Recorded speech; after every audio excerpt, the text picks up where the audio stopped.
Historian. I'm a philosopher who dabbles in art. That's one. Two, I'm mainly going to talk about paintings, not because I have some philosophical prejudice against other studio arts or drama or poetry, just for time. And third, I know I should have had a slideshow of some of the works, but until the week has more hours, that production will have to wait. So anybody who would like to work on that for next year, I think I might like to do that. But hopefully it'll whet your appetite to go back and research some of this artwork and look at it online, or better yet, go to your favorite gallery. I have a new favorite gallery upstairs, the Collier Gallery, which I hope perhaps someday to offer some of my own works of art, and maybe those others of you who dabble in it want to have one or two pieces of art. We can do a potpourri show once. So anybody want to do that? Do I have any volunteers? Wave your hand. One there. One. You probably have a show of your own, Henry. All right, well, we'll try to do that. Because for me, at least, art has a lot to do with community and sharing. That's one of the reasons why I supported Janice Moore's suggestion that we start a little art gallery upstairs. Janice is a friend of the Society who does our layouts for our newsletter, and she's an artist herself. I've seen a number of her shows around the Philadelphia area, including at the Plastic Club, so check it out if you can. And thanks to her donations of her time and volunteer effort by Ron and the board's own contribution, we have our little gallery upstairs that I have enjoyed seeing the work of Robert Allen and Bob Buting, and we can look forward to future shows up there as well that'll feed our aesthetic appetite. Now, I have a pretty good aesthetic appetite. These days it's fed primarily by music, but for much of my life I was drawn, pun intended, to the graphic arts. I grew up in a home where my mother was an artist. There was always art supplies around. My favorite class in school was art all the time. I can remember very well, even back to kindergarten, molding clay and construction paper cutouts that I made. I got an A in scissor skills, and I still have that skill. You failed that. If you need any help, let me know. I'm ready to go. My mother once defended the artist in me from an overbearing kindergarten teacher, because back in that time I loved Vikings, and I would draw Viking ships with big billowed square sails. Well, I constructed this thing out of construction paper in kindergarten, and I remember my kindergarten teacher picking up the thing and saying, "That's not how sails look." And she took a scissor and cut my square sail into a triangle to match what she thought sails should look like. Well, I went home in tears, outraged over this infringement of artistic freedom and integrity, and my mother charged down to the school and shooed out the teacher. Yeah. And I do really remember that. I remember her doing that and always encouraging me as a kid to create whatever I wanted in whatever medium towards whatever result it led. And that's probably why all my life I've doodled. I've spent a lot of time doing dioramas in grade school. I spent a lot of high school hours in Mr. Potter's art class with a tangy scent of turpentine in the air, mixing with this memory of just escape and play. It reminded me of time in my mother's studio in New Haven. She was part of a collective there that gave her support as she did her art. And she needed the support because my father had dragged her into an academic life where she felt a little intellectually intimidated. She dealt with it by declaring she was a high school dropout because she went to art school after 9th grade. And my father humored her and humored her art. But I love her art. Her paintings and her prints now hang on the walls of my house next to other artwork, including the art of Neil Welliver, a naturalist from Maine who was a friend of our family. He died back in 2005, but he was a powerful influence in my life, not just artistically, but as a mentor, because he was the typical male artist, sort of a mix of Ernest Hemingway and Pablo Picasso, the good parts, well, some of the bad parts too. But he would explode with joy and creativity and anger sometimes. But he was an interesting balance to my own very rationalist and reserved father. And they became fast friends. And it intrigued me, but it sort of proved the old adage that opposites attract. That's one of the themes I want to focus on today. Because as I explore the crossroads of humanism and art, the humanist tradition, I believe, flourishes best when it's fed both by reason and by passion, by the rational and by the aesthetic. Humanism needs both in the 20th century in particular, the arts and reason. But for a lot of the last 6, 7, 8 decades, art has receded in the contemporary humanist community. And I think that's too bad. Art requires freedom of expression, not kindergarten teachers correcting work. And in that way, it really is very much mixed with a deep sense of democracy. The democratic spirit, I believe, is in art. So, ethical culture leader Howard Radist supported this argument in an article he wrote in 1989. It was entitled "The Humanist Imagination from Ethics to Aesthetics." He argues that 20th century humanism has been too narrowly rationalistic and with insufficient aesthetic characteristics that appeal to a broader human experience. He speaks of those who, quote, lived and worked in the humanist neighborhood, who were children of the Enlightenment, but who felt that there was something missing, a sense of inadequacy. Now, I think that the infatuation over technology and science that gripped American humanism right after World War II is partially to blame, because it really began to reach towards like a hubris of scientism. And scientism is the belief that science can answer all human needs and answer all of our questions. Radist says that our desire for certainty was a part of this, ignoring of traditional parts of humanist ideals of beauty and passion and love. Radist writes, "To be sure, humanists in all guises had often complained repeatedly about the limitations of reason, the need for emotion and passion, the absence of poetry and art." But as of 1989, when he wrote that, there really has not been what he called for, a, quote, significant reconstruction of humanism. I think it's beginning to happen, but if it's going to flourish in the 21st century, I think it really has to reach out to other people more, but it also has to reach more of us, not just to our head, but to our hearts and to our imagination. 3 years after Radist's article, humanist activist Fred Edwards, a wonderful individual, I hope we get him here soon, he's been here before, but he wrote an article called "Humanism, Reason in the Arts." And Fred discusses something that many people already know. I think some of you here probably say, well, of course. He says that artistic expression, when effective, often bypasses the human reason and appeals directly to emotion. It may even appeal to something primitive or primal in us. He talks about something called emotive art, and he says it has universal appeal.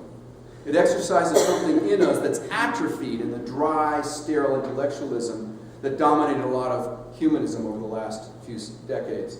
It speaks to the human need mentioned by psychologist Havelock Ellis in his book, The Art of Life. This is what Ellis writes. "Just as we need athletics to expand and harmonize the coarser, unused energies of the organism, so we need art and literature to expand and harmonize its finer energies. Emotion, being, as it may not be superfluous to point out, itself largely a muscular process. Motion in a more or less arrested form, so that there is more here than a mere analogy. Art, from this point of view, is the athletics of emotions." I like that song. So as a movement, I think humanism has to get in better shape. I think we have to work out artistically. Now, near the end of Fred's article, he offers the humanists some advice. He says, "A greater appreciation and use of the arts in liberal religion and among humanists would go a long way towards promoting not only joy and pleasure, but the expansion of the movement as well. Human beings are not mere intellects on legs, as Beverly Earls once put it. The traditional faiths have long known this and used it. Now we can too." I wonder whether we can. I wonder whether we really will. I think it's only going to happen if we get over a knee-jerk reaction some of us, including sometimes me, have to the suspension of reason. We have to let go of our neatly codified conceptual distinctions and constructed arguments, if only for a moment, for a time. I think some of our resistance is due to the fact that reason liberated many of us. We don't want to let it go. Evidence and critical thinking has freed a lot of us from myths and ignorance. And I think we're justifiably wary of fuzzy, mystical thinking and woo-woo sensibilities that are in pockets of Western culture, whether in New Age religions or crystal boutiques, because a lot of us have been victimized by supernaturalists manipulating us for their own egos or their bank accounts. So I'm proud of our skeptic, rationalist, evidence-based heritage, and I don't want to let it go. I don't want to base financial investments of the Ethical Society on a creative hunch, for example. But I think we can more fully explore the non-rational. We can always return to the sound and sober footing of reason before making major life decisions. Unitarian Bill Murray understands this balance, not the Bill Murray of Harlem.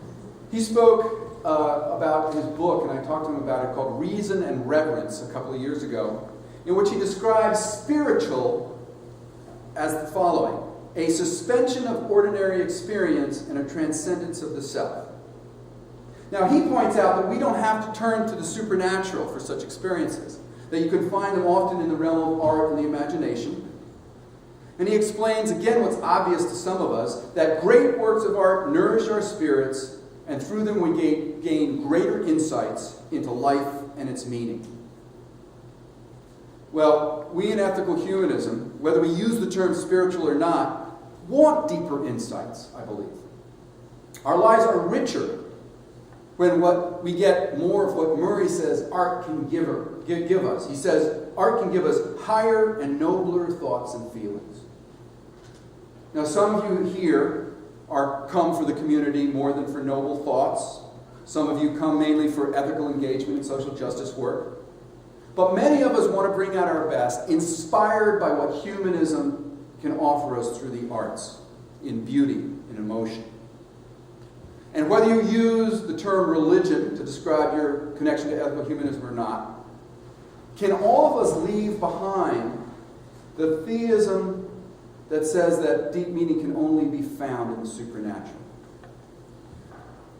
Theologian Paul Tillich gave some advice for us. He spoke at the Metropolitan Museum of Art a number of decades ago. He said this: "The artist brings to our senses and through them to our whole being something of the depth of our world and of ourselves, something of the mystery of being. When we are grasped by a work of art, things appear to us which were unknown before, possibilities of being, unthought of powers, hidden in the depth of life, which take hold of us." Again, even if you don't like the term mystery of being or unthought of powers, art can enrich our lives. It did that for me just last month when I was viewing the Dutch Masters at the Frick Gallery in the Metropolitan Museum of Art in New York. And I felt as Bill Murray did, who said that when viewing the paintings of Vermeer, quote, "it gave me a feeling of serenity and peacefulness and a deep sense of the goodness of life." We could all use more of that. Well, in order to better appreciate, I think, what humanism and art can bring to us, I want to go back to my favorite rationalist, humanist, Plato, a couple of centuries ago, many centuries ago. Plato was very suspicious of art. He was suspicious of art because he felt that it would distract us in its emotional appeal from the only reliable guide to truth in his mind, which was reason. Nevertheless, the human impulse to create played a large part of the Neoplatonic and medieval Christian culture, merging Plato's dualistic metaphysics and the Christian disdain for the material world. This paradigm emphasized escaping the physical world and reaching for the divine. The purpose of life, according to this paradigm, and of all of art, was to reach closer to the non-physical, perfect, eternal realm of heaven. Sam Steele, in a book called The Impact of Humanism on Renaissance Art, said, "The medieval mind viewed artists as humble servants of whose talents and ability were meant to honor God." Another writer described the flip side of that coin. He said that every human being within this paradigm was viewed, quote, "a part of an ashamed, sinful community, lowly as a worm, shapeless as a pig." They go on to describe the depraved state of the human in medieval art. Just look at the men and women in Giotto's hell, this author writes, or the poor wretches on the walls of the choir stalls of the old Romanesque and Gothic churches. It's against this pessimistic backdrop of depraved humanity that new approaches to art began to evolve. And it was in reaction against Plato's dualism that artistic naturalism began to grow. Across the canvases of Europe, you begin to see this belief that we should only investigate, or we can only investigate, things that are, quote, all of one kind, the here and now, this world. People began to believe that art should, quote, imitate the natural world or actual human behavior. That's Corliss Lamont in his book, The Philosophy of Humanism. And a lot of people began to shift from Plato over to Aristotle, because Aristotle believed that you could look for wisdom and beauty in the natural world, and that's where you found it as a human being. Aristotle said that art should copy life.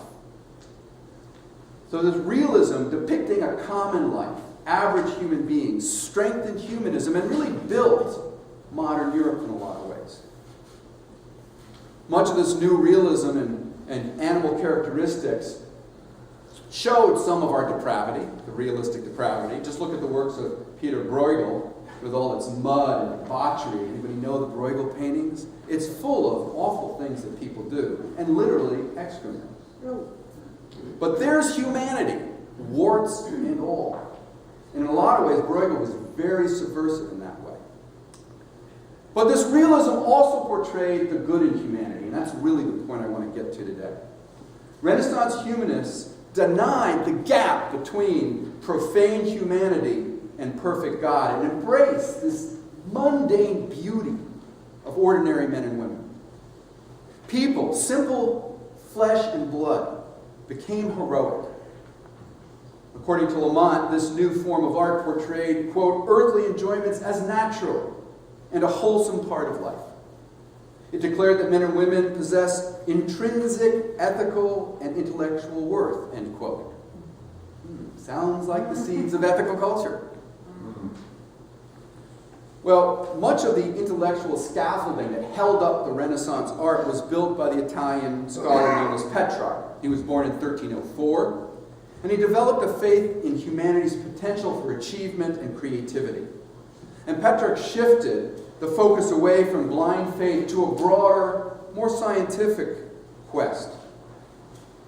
Over a century later, Erasmus, the Dutch theologian, called by many the Prince of Humanists, accelerated the Renaissance project, and he emphasized the sheer exuberance of human existence and fashioned a new conception of what it was to be a human being.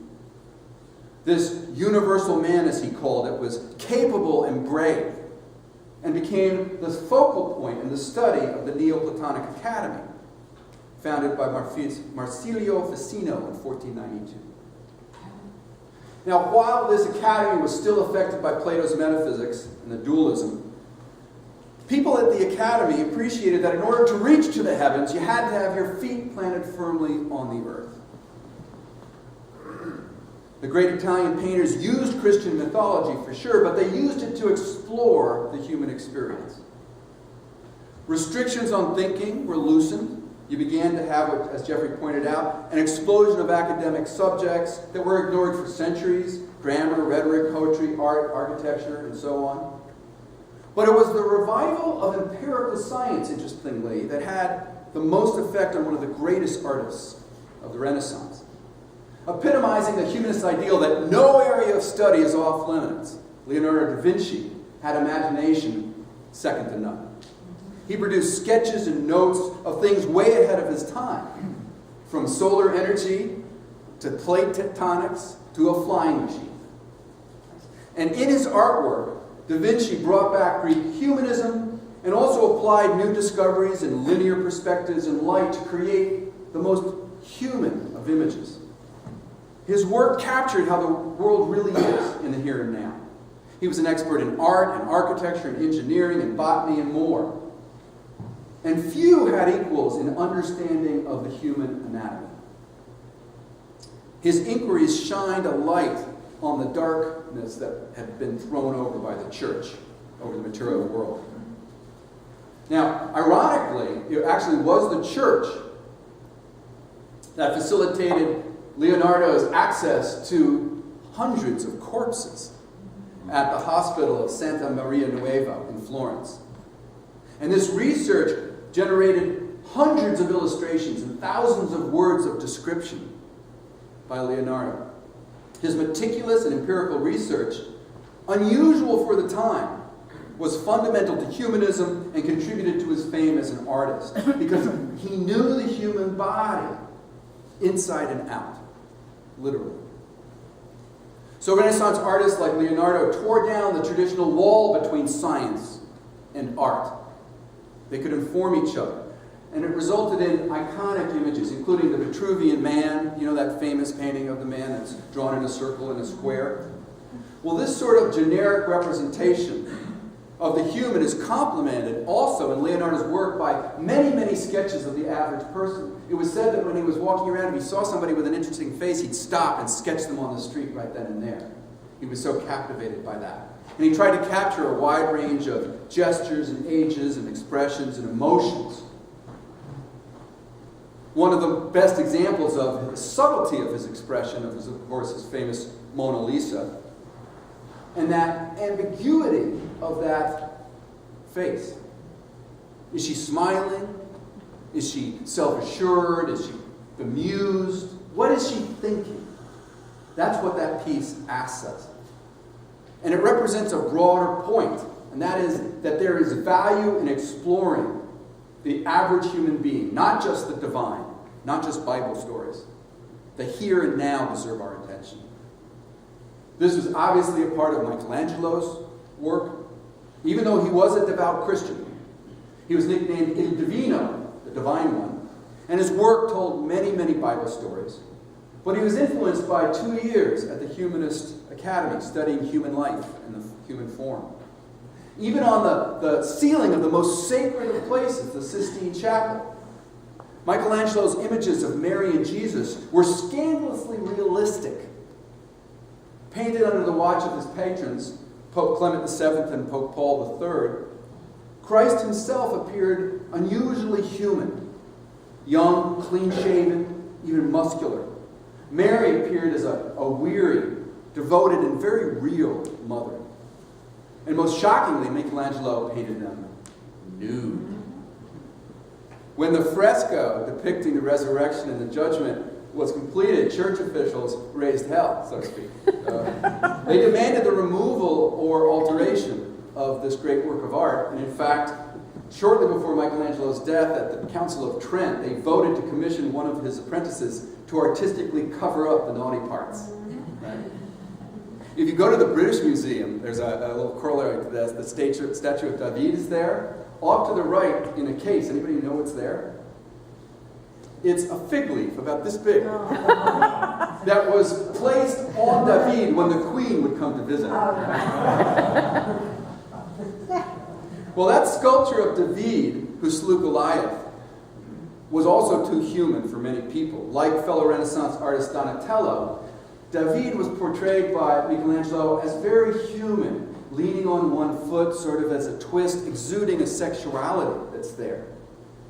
Michelangelo's David was a little older, more mature, stronger, and independent. Strong enough to stand on his own without divine permission or divine strength or help.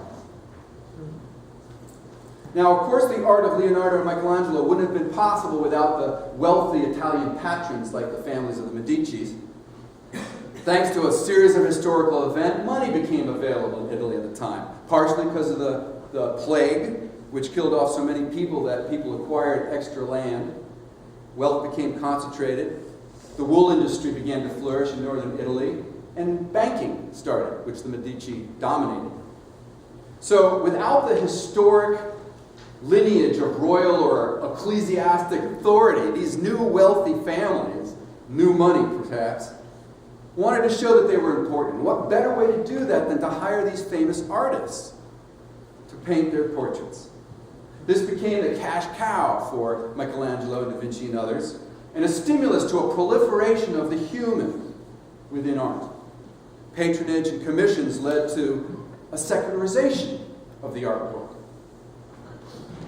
Well, a century later, and a few hundred miles to the north, when banking had been moved to the Dutch, the same thing happened, with new middle-class burghers beginning to purchase their enshrinement in plaques, in stained glass in many churches around Amsterdam, and in these great paintings.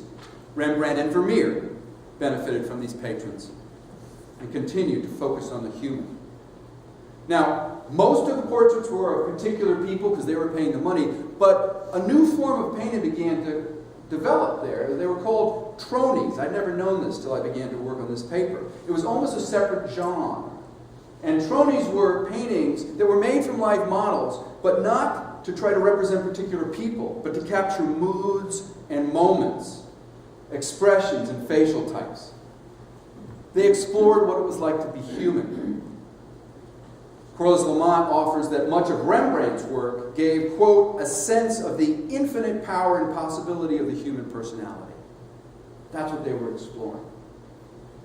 And maybe that explains why Rembrandt did so many self-portraits. The 40 paintings, 30-odd etchings, a few drawings. Now, maybe it was because it was cheap. He didn't have a lot of money to throw around. Also, it was more convenient. You don't have to wait for a model to show up, so that might have explained it. But I think the energy that he poured into those self-portraits showed a deeper purpose. First, freedom of expression. Because when he was painting the paintings of the patrons, he had to make them look powerful and noble. They didn't want him to explore in their own look the playful or the angry or the somber, which he did in his own. Art historian Sean Kelly noted that for Rembrandt, self-portraits became an outlet for feelings and ideas concerning the nature of human existence, which found no satisfactory channel elsewhere. Also, the self-portraits were a form of sincere biography over 40 years of painting, from 1629 to 1669, and you can see them as they aged. Reportedly, when looking at some of his later portraits and then back in the mirror, Rembrandt said that he came, quote, to look for myself and recognize myself. What have I found? Death painted I see. That warts and all realization of not hiding that we are mortal, limited creatures was important to Rembrandt. But also, we're not sinful, damned beasts, not worthy of God's grace. But we're ordinary people. That was, in the words of another historian, quote, full of simple dignity. That simple dignity is in every painting I've seen of Vermeer. Every brushstroke demonstrates for me a compassion for the unique person in that painting, independent of social class or prestige. And Rembrandt invites the viewer to greet each person as a unique human being, to share their thoughts and their feelings, their trials and their tribulations. And they open up an inner life, I think, of the human subject through their simple glance, just a flash of a moment. That was certainly how I felt with Vermeer.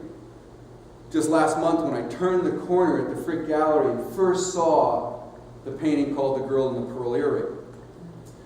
Our family had been looking forward to this literally for years, and I was a little worried about being let down.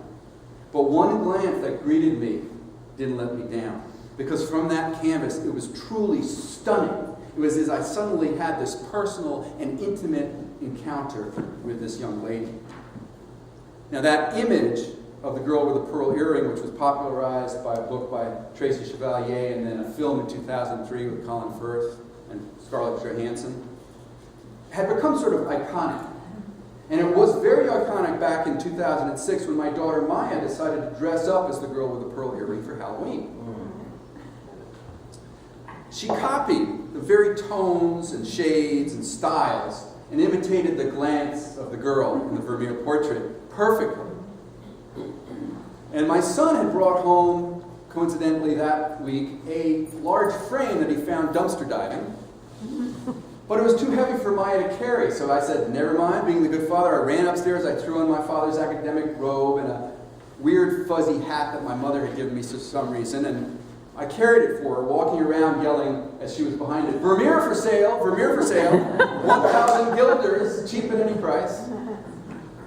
It was amazing. Here's the picture of, it got actually on the local newspaper. You can take a look at it later. Cool. That's me, the burger of Amsterdam, carrying the girl in there. It was bizarre. Crowds literally parted and backed away from us and mouths dropped. Partially because the picture was everywhere that year, but partially because I believe she was really sort of channeling the power of Vermeer that people connected with. But this is my point. Through the ebb and flow of Neoplatonism and Reformation, Counter-Reformation, the Renaissance and the Enlightenment, the human emerged in art as beautiful and real. The Italian and Dutch masters demonstrated the worth and dignity and power and the emotional vigor of the average human and of the artist. So the viewer and the canvas interact like personal encounters. And it happened to me again last month. I walked into one room in the Met, which had about 8 Rembrandt portraits. And it was like I had walked into a social gathering, and they all turned to greet me. It was eerie. It reminded me of times where I feel like the eyes follow you as you walk across the room, right? It was creepy in some ways. My mother told me as a kid to do that with the Mona Lisa, even in a book, to look at the eyes following you. And actually some credits given by art historians to Filippo Brunellesco, who developed, at least in his school, the single focus point effect. But as a kid it was just spooky. And it gets a chill down your spine when you feel like a painting is looking at you. I think it's one reason why in Harry Potter's Hogwarts school, why people love the story of the paintings with their characters that greet you with a hello, and it can actually move from one portrait to another to talk to each other. Well, I think that this is in a way, what happens when the human and the image begin to intertwine that way and come out through art. Maybe it's an inevitable result of what the Renaissance started. I showed on my computer, and I'll show you during coffee hour, another artist that does the same thing, a young woman named Alexis Mead, who now lives in California, but she moved out there not until after she painted a painting of my eldest son, Sean. Now, her paintings play a trick on you, because what she does is she actually paints on human beings and then photographs them. So you don't know what's going on. In fact, it's almost like a reverse trompe-l'oeil, play of the eye. It's not trying to show real objects looking, or it's not trying to show paintings looking like real objects. It's trying to show real objects looking like paintings. And your brain fights with that. And it's wonderfully creative and imaginative, and it defies convention, which is the point of art, I think. That, in some ways, is how humanist art did. It defied convention. The artists were accused of blasphemy and scandal, especially the Italians who exposed both emotions and genitals. Art was once meant to simply praise God, to bring us closer to heaven. But in the Renaissance and the Enlightenment, it brought us closer to ourselves. It didn't do so, though, by insisting on some humanistic theory of artwork. The church might have expected one approach to art, it's to praise God. But humanism brings no such single claim. It must not be an objective theory of art. Art's deeply personal, it's unique, it's subjective, and it reflects the maxim, there's no disputing taste. Peter Gay, in his book, The Enlightenment, said that this was the conclusion of many of those who inherited the artistic genius of Da Vinci and Michelangelo and Vermeer and Rembrandt. Here's just a few. Voltaire insisted that beauty was relative, dependent on the environment and the circumstance. Immanuel Kant, quote, "The judgment of taste cannot be anything but subjective." Edmund Burke, one of the greatest aesthetic philosophers, also resisted claims to objectivity of art, saying that the purpose of art was simply to try to capture beauty by the individual. And he said that this doesn't mean that there's going to be anarchy, because there are some similarities in people's tastes, but it's not an objective measure. Artist and founder of the Royal Academy of the Arts, Joshua Reynolds, said that the end of art is, quote, to produce a pleasing effect on the mind. All of these thinkers agreed that art was a human creation, not a divine gift. but also not just a result of a mechanical blind universe. It's about the human condition, it's about human concerns. And that doesn't mean that humanist art means that you have to expel religion from the art world. Just the opposite. Art should be free for creative expression, whether it's religious or secular. No one paradigm should dominate. Kant called art play, agreeable for its own sake. All of these approaches, I think, reflect democratic tendencies, a powerful part of the humanist heritage that I think we should embrace.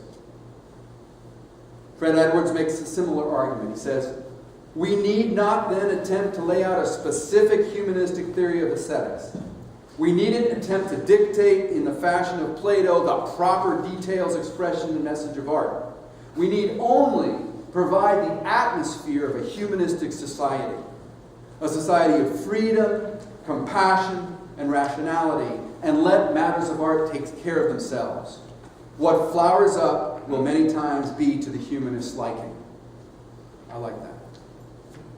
Early in this talk, I discussed a little bit the importance for rationalist humanists to dip into our humanist heritage for inspiration. And there's no formula, as I said, no rational instruction how to do this.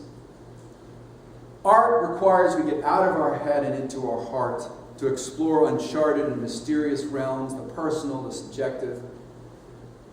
And if I'm right in saying that humanism needs both reason and creativity, then we're on the right path in making room for art in our lives. We're on the right path in having beautiful music at our platforms. We're on the right path in having a little art gallery in our building. We have to go out and make sure that freedom of creativity exists in our own lives and in the public sphere. We have to resist intolerant artistic censors who are trying to squash the National Endowment for the Arts and smother creativity, because art is of the people, by the people, for the people, right? So we have to humanize art, which just means letting it flower freely. And don't let your kids or grandkids get bullied by mean kindergarten art critics. Thank you very much.